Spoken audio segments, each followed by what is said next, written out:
আসসালামু আলাইকুম ওয়া রাহমাতুল্লাহি ওয়া বারাকাতুহু। সম্মানিত বন্ধুগণ, আজকে আমার আলোচ্য বিষয় হচ্ছে রাজনীতির শেষ ফল বুকে ব্যথা চোখে জল। এটা তাৎপর্য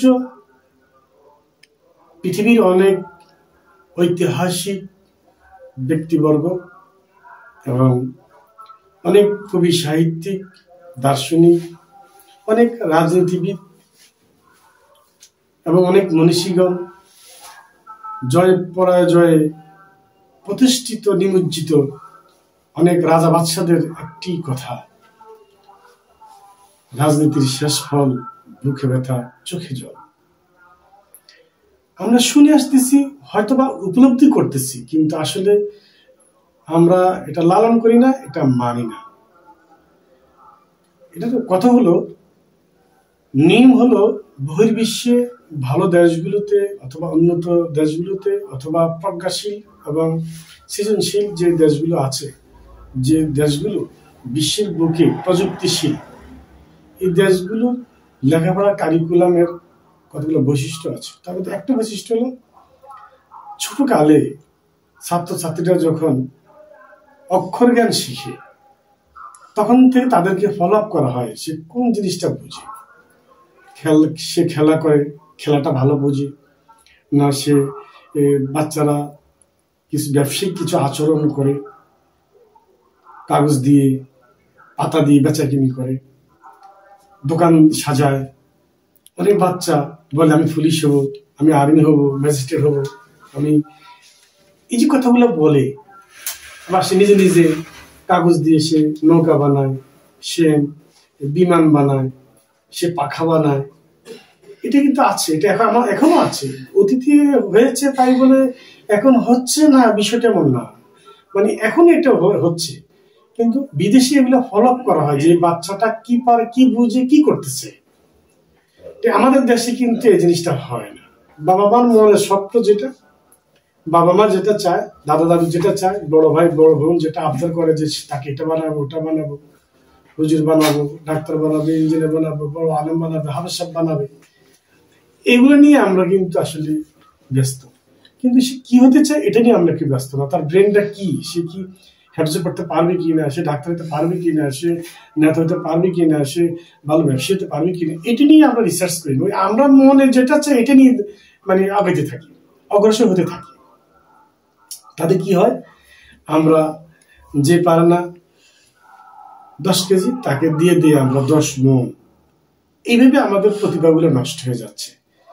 ঠিক বর্তমানে যুগে এসেও আমরা অতীতকে অনেক কিছু ফলো করি না, কিন্তু ফলো করা উচিত আমাদের। এই জন্য আজকে দেখেন কত মানুষ, আমি 90 দশকের থেকে যেটা বুঝে আসতেছি সুন্দরভাবে, বা এরশাদ সাহেবের আমল থেকে যদি বলি, দেখেন কত মানুষ এই রাজনীতির পিছনে শুধু শুধু খামাখা জীবনের সময়, পিতা মাতার অর্জিত অর্থ, ভাই চাচা যাদের অর্জিত অর্থ, এই অর্জিত অর্থগুলো তারা রাজনীতি করতে গিয়ে বিলিয়ে দিচ্ছে। পূর্বের যারা চেয়ারম্যান মেম্বার ইলেকশন করতে, তাদেরকে দেখেছি জায়গা সম্পত্তি বিক্রি করে করে করে করে চেয়ারম্যান মেম্বার হয়, এমপি হয়, বা রাজনীতি করে, ইলেকশন করে।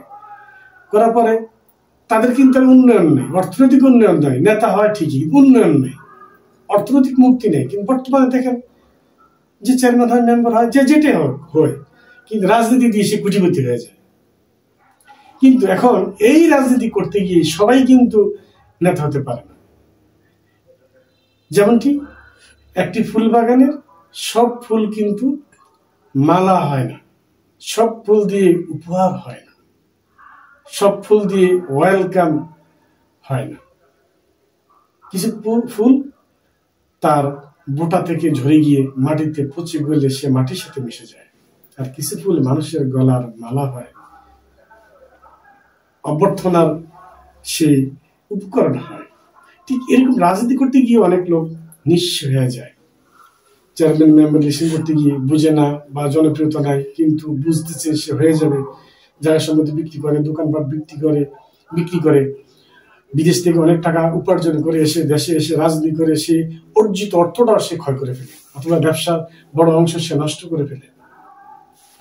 এক পর্যায়ে কি হয়, দুই একজন নেতা হয় আর অধিকাংশ লোকই সে ধ্বংস হয়ে যায়। তার জীবনের সময়টা শেষ করলো, অর্জিত সম্পদ নষ্ট করলো, পিতামাতার সম্পদ নষ্ট করলো, ভাই বেড়াদার যারা আছে তাকে দিচ্ছে তাদের সম্পদ নষ্ট হলো। এক পর্যায়ে পিতা মাতার সংসার কেউ তাকে আর ভালোবাসে না, যে দূর উনি রাজনীতি করতে গিয়ে সম্পদ হারাইছে, টাকা হারাইছে, উনি নিজে শেষ হয়েছে, আমাদেরও শেষ করছে। এই কথাগুলো হয়, শেষ পর্যন্ত এর কাছ থেকে সব বিচ্ছিন্ন হয়ে যায়, তাকে আর অর্থের সাপোর্ট দিচ্ছে না, তাহলে লোকটা হঠাৎ নিঃস্ব হয়ে যায়।